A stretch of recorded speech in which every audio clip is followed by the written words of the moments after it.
신앙생활을 하다가 보면 여러분 말로는 다 설명할 수 없는 어떤 영적인 체험을 하는 경우가 있지요.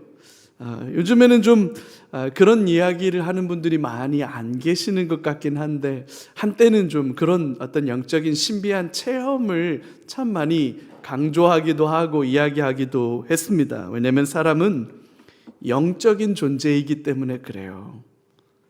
사람은 그저 단백질과 지방으로 호르몬 덩어리가 아닙니다. 사람은 영적인 존재거든요.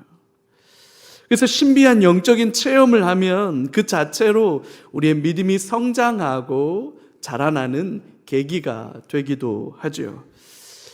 제가 어린 시절에 국민학교 학생일 때, 초등학교밖에 안 다녀보신 분들은 잘 모르는 그 국민학교, 저희 어머님 따라서 여름에 저 청평에 가면요 한월산 기도원이라고 있어요. 우리 혹시 장로님들, 권사님들 아시나 모르겠어요. 그 한월산 기도원이라는 곳을 따라갔는데요, 그 기도원이 어떤 기도원이냐면 그 기도원 개도 방언한다는 기도원이에요. 짖는 게 씨앗네. 하여튼 그 교회는 성도를, 그러니까 그 기도원은 성도를 딱 둘로 나눠요. 방언하는 성도와 방언도 못하는 것들로 나뉘어집니다. 그래서 하여튼 그런 데를 따라가가지고 랄랄랄랄랄라 하면서 저건 나도 할 수 있을 것 같은데, 하면 될 것 같은데, 그래서 막 방언의 은사를 구하고 그렇게 했던 기억이 있어요. 여러분, 방언의 은사라는 게 말로 어떻게 쉽게 그렇게 설명이 되겠습니까? 그냥 간단하게 그렇게 말로, 몇 마디 말로 설명될 수 있는 그런 일은 아니죠. 참 신비한 일이에요. 참 기도 많이 하시던 옛날 어른들, 우리 장로님들, 권사님들 아마 생각하면 기도 참 열심히 하고 깊은 기도 가운데 들어가는 분들은 어떤 영적인 체험을 하는 경우들이 있죠. 하나님이 뭘 보여주시기도 해요. 하나님이 뭘 들려주시기도 하고. 그걸 뭐라고 다 설명하겠어요? 꿈꾼 거 아니야?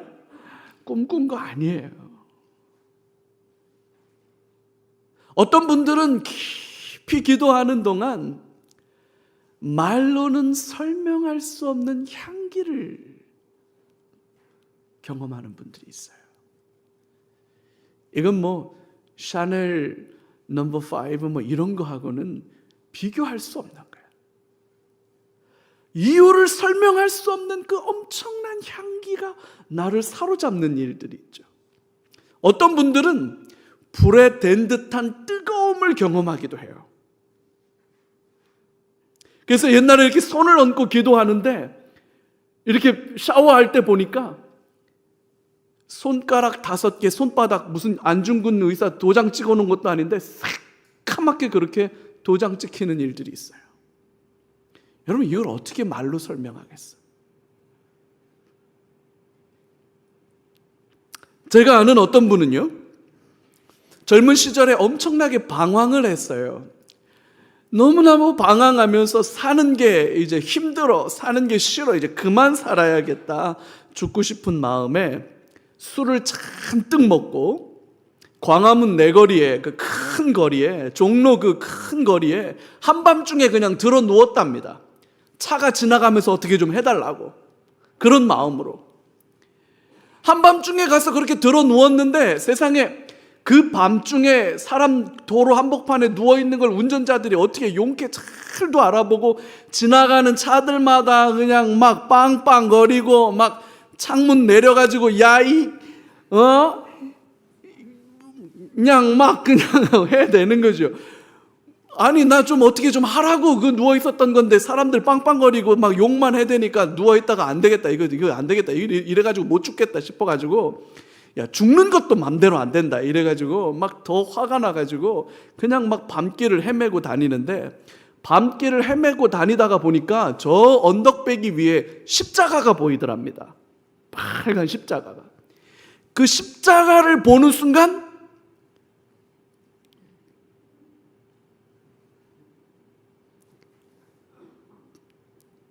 전문 용어를 여기서 써야 이게 딱 감이 오는데, 뚜껑이 열려버린 거예요. 화가 난 거예요. 저것들은 뭐 하는데 맨날 빨간 십자가, 이 깜깜한 데다가 저 십자가 달아놓고 저것들 모여가지고 또 저런다고 화가 나더래요. 내 죽기 전에 저것들 가가지고 한번 회방이나 놔야겠다. 그래가지고 씩씩거리고 그 십자가 바라보면서 그 예배당을 찾아 올라간 거예요. 찾아 올라가가지고 상가의 2층에 있었던 교회인데 문을 확 잡아 열었는데, 놀랍게도 문을 확 잡아 열리는 그 순간에 안에서 누군가가 자기를 와락 끌어안더랍니다.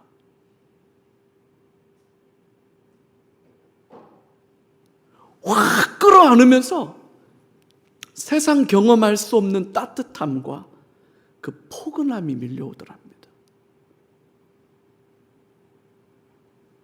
그러면서 그 순간에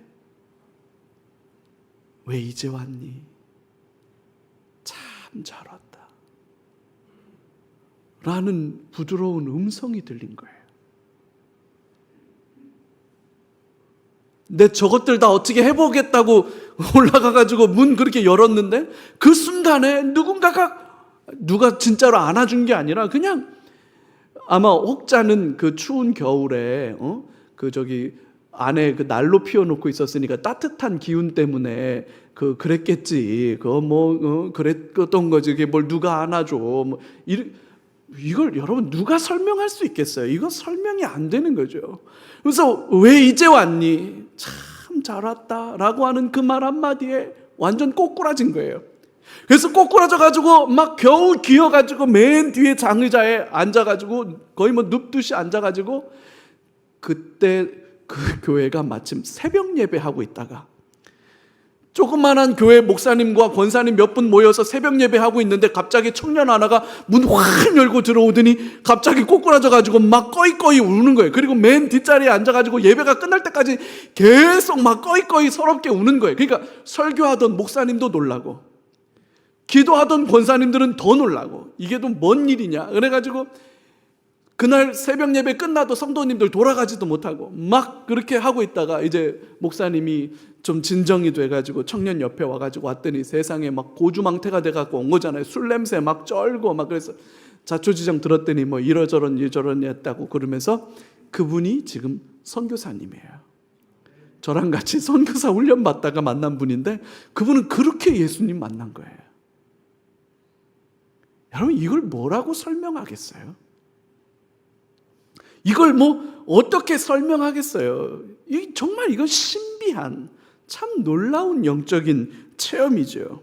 오늘 우리가 읽은 이 본문도 소위 변화산 사건이라고 불려지는 그런 내용이죠.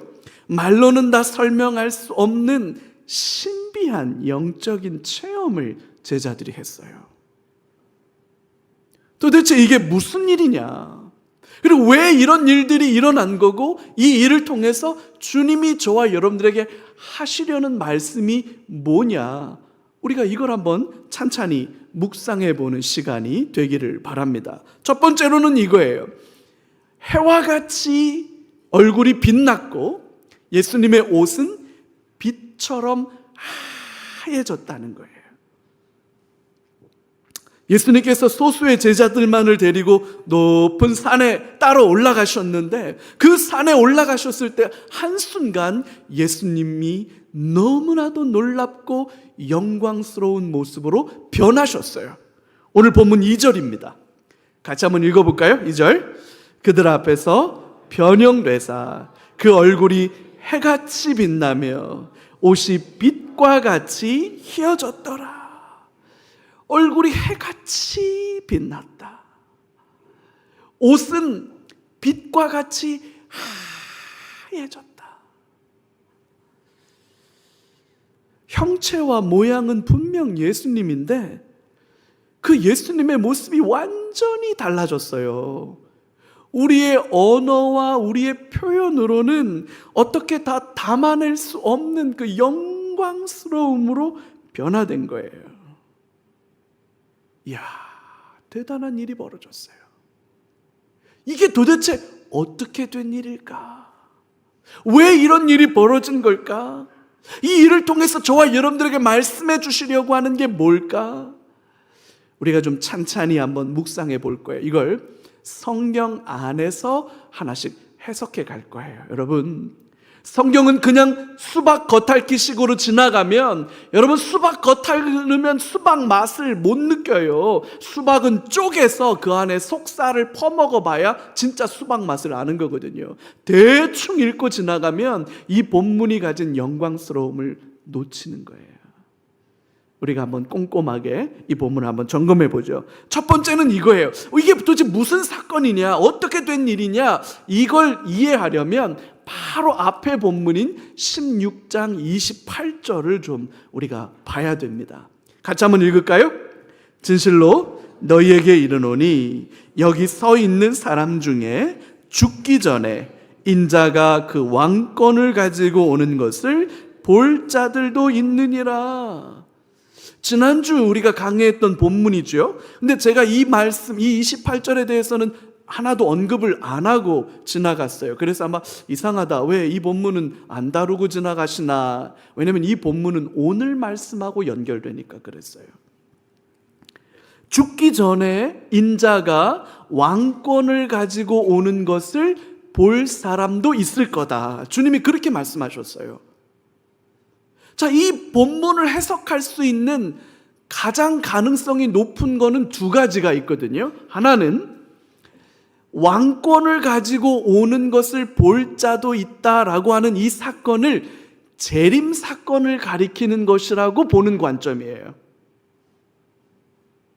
예수님이 재림할 때까지 죽임을 경험하지 않고 살아서 보는 자들도 있을 거다. 이렇게 그런 본문이 해석이 될 수 있는데 주님의 재림은 아직 일어나지 않았죠?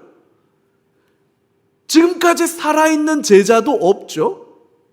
그래서 그렇게 해석하는 건 좀 어려워요. 자, 그럼 이 본문을 다르게 봐야 되는데 또 다른 해석의 가능성은 오늘 이 변화산 사건을 가리키는 것으로 해석할 수 있습니다. 인자가 왕권을 가지고 오는 것을 살아있을 때 보는 자들도 있을 거다라고 말했는데 오늘 이 영광스럽게 변화되신 예수님의 이 모습이 왕으로 이 땅에 오신 예수님의 모습이다라고 하는 거예요. 왕권을 가지고 오신 예수님께서 모세와 엘리야와 함께 온 세상을 구원할 계획을 의논하고 있다는 거죠. 그래서 이 변화산 사건의 이 영광스럽게 변화되신 예수님의 이 모습은 영광스러운 이스라엘의 왕으로 오신 예수님을 묘사하는 것가 되는 거죠. 그러니까 이 사건을 그렇게 이해해야 된다는 거예요. 두 번째로는요, 오늘 이 본문의 사건과 밀접하게 연관되어져 있는 구약의 사건이 있어요. 모세가 시내산에서 하나님께로부터 율법을 받고 난 뒤에 시내산에서 내려올 때 이 비슷한 일이 있었습니다. 출애굽기 34장 29절에서 30절이에요. 우리 자막이 올라왔으니까 같이 한번 읽어요. 모세가 그 증거의 두 판을 모세의 손에 들고 시내산에서 내려오니 그 산에서 내려올 때에 모세는 자기가 여호와와 말하였으므로 말미암아 얼굴 피부에 광채가 나나 깨닫지 못하였더라. 아론과 온 이스라엘 자손이 모세를 볼 때에 모세의 얼굴 피부에 광채가 남을 보고 그에게 가까이 하기를 두려워하더니. 아멘. 모세가 시내산을 내려올 때 모세의 얼굴에서 광채가 났어요.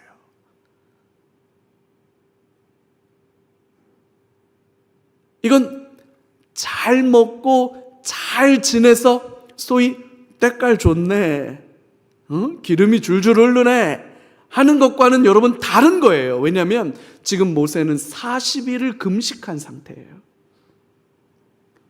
40일을 금식하면 피골이 상접합니다.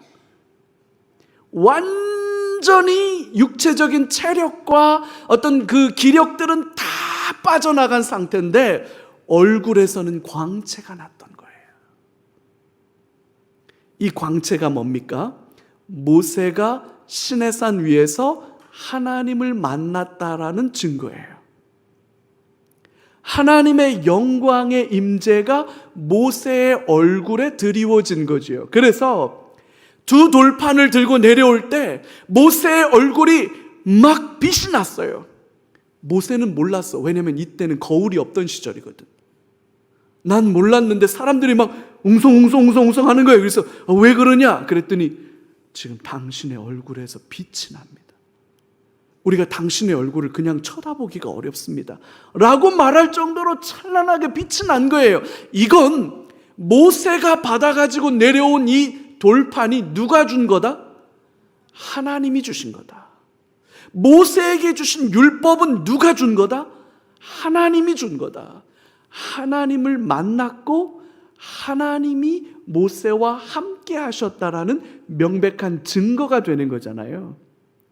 지금 예수님이 이렇게 완전히 얼굴이 해가처럼 빛나고 옷은 햇빛처럼 하얗게 되는 그 설명할 수 없는 영광과 아름다움으로 변화되셨다는 것 자체가 하나님이 예수님을 이렇게 받으셨다는 증거고, 이분이 누구시다? 하나님이시라는 증거가 되는 거예요. 이 본문은 그걸 이야기하고 있는 거예요. 예수님이 누구신지를 정확하게 알으라고 얘기하는 거죠. 세 번째는 변형되신 예수님께서 모세와 엘리야와 함께 뭔가를 의논하고 있었다는 거예요. 좌우에 모세가 엘리야가 함께 예수님과 서 있는 거예요. 그러면서 뭘 주거니 받거니 하면서 대화를 나누는 거예요. 여러분 혹시 공직에 계시거나 행사를 해보시는 분들은 행사 의전이라는 걸 해요. 그래서 여러분 사람이 앉는 위치와 자세에 따라서 이 모임에 누가 제일 호스트구나, 주인이구나, 주빈이구나, 이게 그 앉는 위치와 서 있는 위치에 따라 결정되는 거예요. 여러분 좌우에 모세와 엘리야를 거느렸다면 예수님, 모세, 엘리야 셋 중에 누가 제일 높은 분이에요? 누가 제일 높은 분이에요? 예수님이에요. 모세와 엘리야를 거느린다는 거예요. 모세가 누굽니까? 구약 율법, 토라로 알려진 구약 창세기, 출애굽기, 레위기, 민수기, 신명기 그 구약 율법의 저자 아닙니까? 엘리야는 누굽니까? 이스라엘의 선지자들을 대표하는 사람이에요. 율법과 선지자 이러면 이게 구약을 가리키는 관용적 표현입니다. 예수님이 가운데 딱 서셔서 엘리야와 모세와 함께 뭔가를 의논해요. 엘리야와 모세가 예수님에게 말씀을 드리고 예수님이 뭔가를 말씀하시면 고개를 끄덕끄덕하면서 맞습니다 하는 반응을 보여요. 그러면 여러분 이 셋 중에 누가 어른이란 뜻이에요? 예수님이 어른이란 뜻이에요. 모세에게 율법을 준 분이 이분이란 뜻이고 선지자 엘리야에게 계시를 준 분이 이분이란 뜻인 거예요. 모세 율법의 주인공이 예수님이란 뜻이고 선지자 예언되어져 있는 모든 것들의 주인공이 예수님이란 뜻인 거예요. 이게 이 사건이 가지고 있는 굉장히 중요한 의미지요. 예수님이 누구신지를 보라는 거예요. 마지막으로 오늘 이 사건을 마태복음의 문맥의 흐름 속에서 한번 볼 필요가 있어요. 사건의 흐름 속에서 이 본문을 볼 필요가 있는데, 이 문맥은 어떤 문맥이냐? 빌립보 가이사 시저죠. 황제의 이름으로 불려지던 도시, 지진이 나서 무너졌던 곳인데 다시 신도시로 재건한 거예요. 활몬산 기슭에 아주 최고의 도시죠. 그곳에 갔을 때 의도적으로 예수님께서 물었어요. 사람들이 나를 누구라고 생각하느냐? 제자들에게 물었어요. 너희는 나를 누구라고 생각하느냐? 그 가이사 빌립보에서 제자들이 예수님께 대답했습니다. 주는 그리스도시요 살아계신 하나님의 아들이십니다. 예수님이 그 대답을 듣고 너무 기쁘셨어요. 참으로 복되도다. 참으로 복되도다. 그러면서 너무나도 기쁜 우리 주님이 당신이 이 땅에 오신 가장 중요한 이유, 이 땅에 오신 이유 두 가지를 선포하십니다. 첫 번째는 내가 내 교회를 세우겠다. 할렐루야. 내가 내 교회를 세울 거다. 또 하나는 나는 이제 예루살렘으로 갈 거고 고난을 당할 거고 죽임을 당할 거고 3일 만에 부활할 거다. 결국 예수님은 뭘 말씀하셨습니까? 나는 죽을 거야. 죽음을 말씀하셨다는 거예요. 그러면서 그 죽음을 말씀하신 예수님이 이렇게 말씀하셨어요. 누구라도 나를 믿고 따라오고 싶으면, 정말로 나를 구주로 알고 내가 주는 영생을, 내가 주는 구원을 받아 누리기를 원하고 나와 함께 하나님의 나라를 살아가기를 원한다면 누구든지 나를 따라오려거든 자기 자신을 부인해야만 할 거다. 그리고 자기 십자가를 져야만 할 거다 라고 말씀하셨어요. 여러분, 제자의 삶은 고난과 십자가의 길입니다. 죽음의 길이에요. 여러분, 성도의 삶이 그렇다고 주님 말씀하셨잖아요. 근데 여러분, 그게 전부는 아니라는 거예요. 부활이 있다는 거예요. 엄청난 영광이 있다는 거예요. 오늘 산 위에서 말로는 다 설명할 수 없는 영광스럽고 찬란한 모습으로 변화되신 예수님의 이 모습은 부활하신 예수님의 모습을 예고로 보여주신 거예요. 왜 이걸 보여주셨느냐? 이 땅에서 성도의 삶은 고난이고 십자가를 지는 길입니다. 아름다움도 없고 사모할 모습도 없습니다. 마태복음의 기록에 따르면 그건 좁은 문으로 들어가는 좁은 길이라는 거예요. 찾는 사람들이 많지 않아요. 아무도 그 길을 가려고 하지 않아요. 그 길에 서 있는 사람들이 없어요. 예수님 때문에 성도들은 욕을 먹고 비난을 당하고 핍박을 당한다고 말해요. 믿음을 지키는 사람들이 많지 않아요. 끝까지 참고 견디는 사람들이 많지 않아요. 너무 힘드니까, 버거우니까. 믿음으로 살아가는 삶이 관두자, 못한다고 내가 이런 일을 내가 이렇게 하고 있는지 나도 모르겠다. 그런 마음이 우리 마음 안에 찾아와요. 그래서 그 길로 안 가려고 해요. 사람들이 없어요. 하지만 여러분, 그게 전부가 아니랍니다. 신앙은 영광스러운 거예요. 말로는 다 설명할 수 없는 신비한 거예요. 주님은 그걸 미리 보여주신 거예요. 신비한 영적인 세계를 경험하게 해주심으로 인해서 이 땅에서 견뎌야 할 제자의 삶, 자기 자신을 부인하고 자기 십자가를 지고 주님을 따라가는 삶의 그 버거움을 견딜 수 있게 해주신 거죠. 이게 오늘 이 본문의 핵심이에요. 비전이라고 하죠. 비전. 비전이란 말은 시력이란 뜻이에요. 보는 거예요. 봐야 견딜 수 있는 거예요. 봐야 참고 인내하며 끝까지 가는 거예요. 보이지 않는 걸 보는 걸 비전이라고 그래요.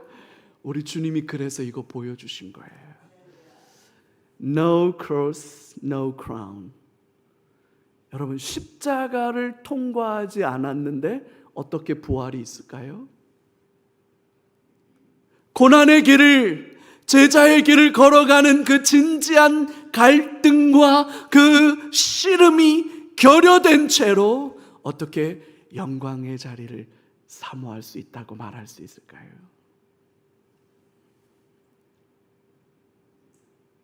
여러분, 믿음 붙들고 사는 게 만만치 않아요.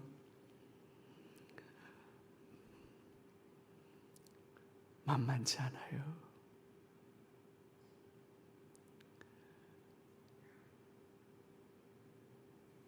그래서 우리는 부활의 영광의 주님을 봐야 하는 거예요. 그 주님께 우리의 시선을 두어야 하는 거예요. 영원한 삶에 대한 약속 없이 우리가 어떻게 이 땅을 살아요? 부활하시고 영광 중에 다시 오실 주님에 대한 약속 없이 우리가 어떻게 믿음의 길을 끝까지 견디며 걸을 수 있어요? 안 되는 거예요. 그래서 오늘 주님은 보여주신 거예요. 이 찬란한 영광과 아름다움을 견디라는 거예요. 포기하지 말라는 거예요. 도망가지 마요.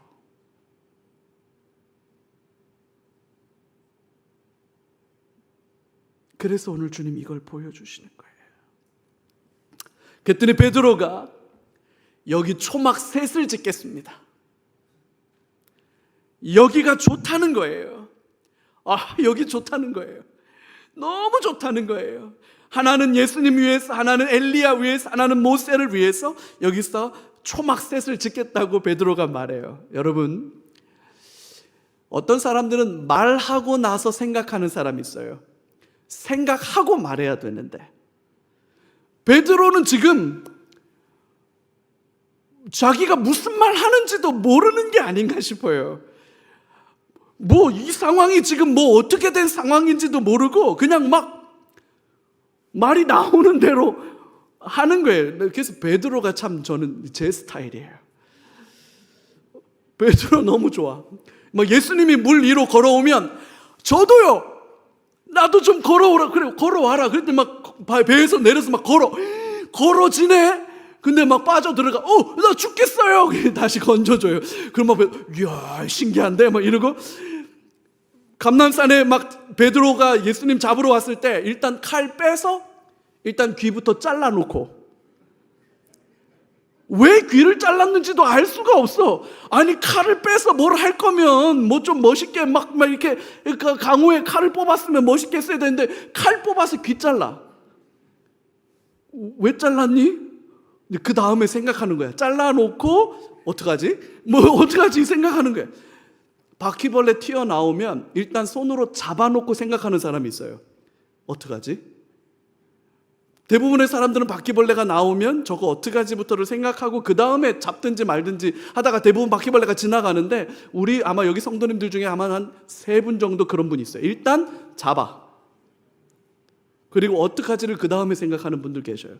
베드로 딱 그런 스타일이야. 제 스타일이죠. 뭔 말인지도 몰라. 그냥 초막 셋을 짓겠대, 여기다가. 왜? 왜는 생각 안 해봤는데요. 그냥 여기가 좋대. 베드로가 왜 이렇게 얘기했을까? 예루살렘에 올라가시면 예수님은 고난을 당하시고 죽임을 당하시게 된다는 말을 들었을 때 베드로는 그게 너무 싫었어요. 그래서 그러지 말라고, 그리스도가 돼서 그렇게 하면 되겠느냐고 되려 예수님에게 정신 차리라고, 왜 그런 말을 하냐고 타박을 주었어요. 사탄아, 내 뒤로 물러가라. 너는 나를 넘어지게 하는 자로다. 여러분, 사탄 얘기 들은 거 베드로밖에 없어요. 베드로가 마음으로 원했던 것과 예수님이 말씀하신 제자의 길이 달랐어요. 그런 베드로는 그 예루살렘보다 여기가 더 좋은 거예요. 이 찬란한 영광의 자리, 이 신비한 영적인 체험이 있는 여기가 더 좋은 거예요. 고난과 죽음의 연장보다 여기에 머물고 싶은 거예요. 아니죠. 그건 주님이 원하시는 제자의 삶이 아니에요. 우리는 산을 내려가 세상 속에서 살아야 합니다. 거기는 더럽고 냄새나는 곳이에요. 불편하고 위험한 곳이지요. 상처 입고 피 흘리는 일들이 수도 없이 일어나는 일들이에요. 하지만 제자는 여러분 거기서 살아야 합니다. 자기를 부인하며 살아야 합니다. 나에게 주어진 십자가를 회피하거나 도망치면 안 됩니다. 우리는 다 찬란한 영광의 자리, 신비한 그 아름다움의 자리, 그 산 위에 초막이라도 짓고 거기 살고 싶어요. 아니지요. 아니지요. 그때 빽빽한 구름이 제자들을 싸고, 그 구름은 하나님의 임재를 상징하거든요. 그 구름 속에서 하나님의 음성이 들려와요. 이는 내 사랑하는 아들이요 내 기뻐하는 자니 너희는 그의 말을 들으라. 할렐루야. 너희는 그의 말을 들으라. 우리는 주님의 말을 들어야 합니다. 우리는 주님의 말에 순종해야 합니다. 산을 내려와야 돼요. 그래서 여러분, 제가 강대상에서 영적인 체험에 관련된 이야기를 안 하는 거예요. 그것이 우리의 믿음을 성장하게 하기도 하고, 그것이 우리가 주님을 더 깊이 알아가게 하는 좋은 계기와 자극제가 되는 건 맞지만, 여러분 거기에 머물러 있으면 안 돼요. 주님이 오늘 본 걸 아무에게도 말하지 마라, 그렇게 말씀하셨어요. 엄청난 영적인 체험의 영혼을 안고 산을 내려오는 동안 예수님께서 제자들에게 당부하십니다. 우리 9절 말씀이거든요. 같이 한번 읽어볼까요? 9절. 그들이 산에서 내려올 때에 예수께서 명하여 이르시되 인자가 죽은 자 가운데서 살아나기 전에는 본 것을 아무에게도 이르지 말라 하시니. 오늘 본 걸 아무에게도 말하지 말라는 거예요. 여러분이 엄청난 영적인 체험을 사람들에게 알리지 말라고? 왜? 오히려 사람들에게 알리는 게 더 안 나을까요? 저라면 막 사람들 잔뜩 데리고 가서 직관, 현장 직관이라도 해주고 싶을 거예요. CNN 생방송으로 이 현장을 막 전 세계에, 이게 더 안 나을까요? 더 놀라운 건 예수님은 이 엄청난 영적인 체험의 자리에 가시면서 딱 3사람의 제자들만 데려갑니다. 1절에 베드로, 야고보, 요한. 왜 3사람만 데려갈까? 더 많은 제자들, 더 많은 무리들이 함께 가서 그들이 이 찬란한 영광의 모습을 경험하게 된다면 사람들이 더 예수님을 제대로 믿고 알게 되지 않을까요? 왜 예수님이 이렇게 하시는 걸까? 여러분, 더 놀라운 게 몇 가지 있어요. 베드로가 예수님을 향해서 신앙 고백을 하고 예수님이 그 신앙 고백 위에 당신의 교회를 세우겠다라고 말씀하시면서 그 교회에게 천국 열쇠를 주겠다라고 하는 놀라운 말씀을 하신 뒤에 16장 20절에 이렇게 말씀하셨어요. 같이 한번 읽을까요? 이에 제자들에게 경고하사 자기가 그리스도인 것을 아무에게도 이르지 말라. 제가 이 본문을 설교할 때 제가 이 본문을 안 다뤘어요. 요 절을. 그랬더니 많은 분들이 궁금해서 물어보셨다 그러더라고요. 이게 무슨 얘기냐. 제가 그 얘기를 듣고 후후훗 곧 나와. 오늘 다루려고 안 다뤘던 거예요. 왜 예수님은 당신이 그리스도라고 하는 사실을 사람들에게 알리지 말라고 하셨을까? 오늘 본문도 이 엄청난 체험의 자리에 왜 3사람만 데리고 갔을까? 그리고 이 엄청난 사건을 경험한 제자들에게 아무에게도 말하지 마라. 너희가 오늘 본 것을 아무에게도 말하지 마라. 왜 이렇게 하시는 걸까? 왜 이렇게 하시는 걸까요? 사람들이 기대하는 메시아와 예수님께서 이루어 주시려는 메시아는 엄청난 차이가 있습니다. 사람들이 기대하는 이스라엘의 왕과 예수님의 계획 사이에는 엄청난 갭이 존재하고 있죠. 사람들은 정치적 메시아를 원했어요. 로마의 식민지 지배를 걷어내고 다시금 부강한 나라를 세워서 그 부강한 나라에서 사는 걸 꿈꿨던 거예요. 가난과 배고픔을 해결해 주기를 바랬고요, 사람들의 질병을 치료해 주기를 바랬고요, 귀신을 쫓아내 주는 메시아에 사람들은 열광했어요. 사람들은 그런 메시아를 기다리고 있었어요. 그러나 우리 주님이 그들에게 허락해 주시려고 했던 구원은 그런 것과는 정반대였어요. 누구라도 나를 따라오려거든 자기를 부인해야 된다. 자기 십자가를 져야 된다. 이렇게 말하면 베드로가 보였던 반응과 똑같은 반응을 보였어요. 아니, 그런 얘기 하지 마요 좀. 왜 고난당하는 얘기를 해요? 왜 죽는 얘기를 합니까? 좋은 얘기해도 지금 제자들 모을까 말까 한데 그렇게 어려운 얘기 해가지고 세상에 제자들이 생기겠습니까? 정신 똑바로 차리십시오. 지금 베드로마저도 예수님에게 그렇게 얘기하잖아요. 거짓된 기대와 열망으로 복음을 왜곡시키고 변질시키는 자들의 허황된 일을 경계해야 합니다.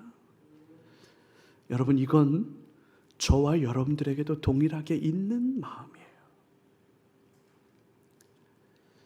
우리는 예수 믿어서, 예수를 믿고 따르는 것을 통해서 살림살이가 더 나아지길 바라지요. 내가 좀 더 힘 있는 자리에, 영향력 있는 자리에 나아가길 바라지요.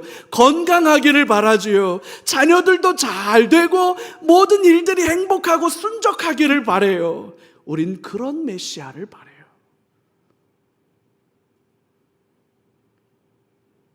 예수 잘 믿어서 고난당하고, 예수 잘 믿어서 내가 원하고 기대하고 바라는 것과는 정반대의 일들이 생겨난다고 생각하면 우리는 그 예수님을 따를 수 있을까요?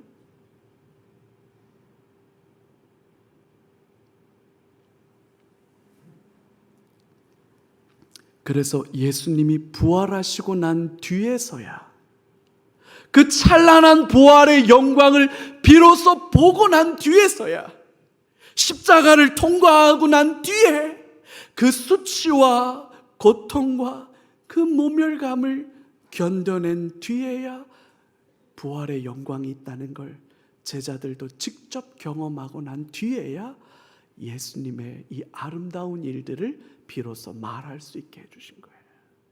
우리 신앙의 본질이 어디에 있냐는 거예요. 복음의 본질이 어디에 있냐는 거예요. 여러분, 지금 우리 한국 교회가 가지고 있는 어려움이 어디에 있습니까?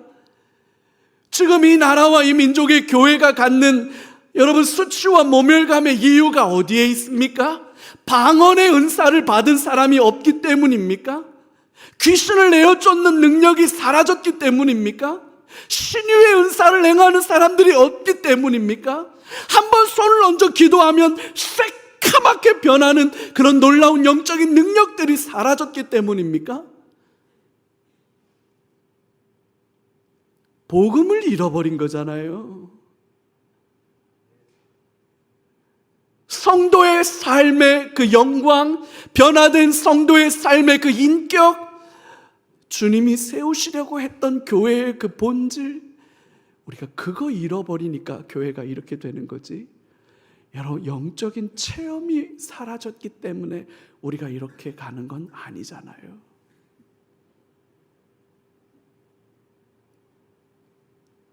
우리는 복음 앞으로 다시 돌아가야 해요. 예수님을 믿고 따른다는 게 정확하게 뭔지 우리는 구름 속을 헤매는 자처럼 붕붕 떠다니면 안 돼요. 내 일상에 예수를 닮은 인격과 예수의 삶을 따라가려는 진지함이 내 인격으로는 안 맞아요.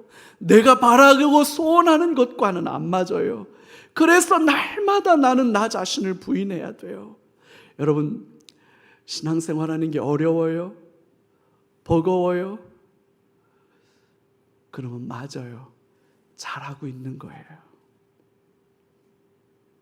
섬기고 헌신하다 보니까 내가 이런 소리까지 들어가면서 내가 이런 거 해야 되나? 그런 막 자괴감이 들어요. 내가 이런 대접 받아가면서 교회에서 내가 이렇게 해야 되나? 그런 막 원망이 들어요. 맞아요. 잘하고 있는 거예요. 크게 잘하고 있는 거예요.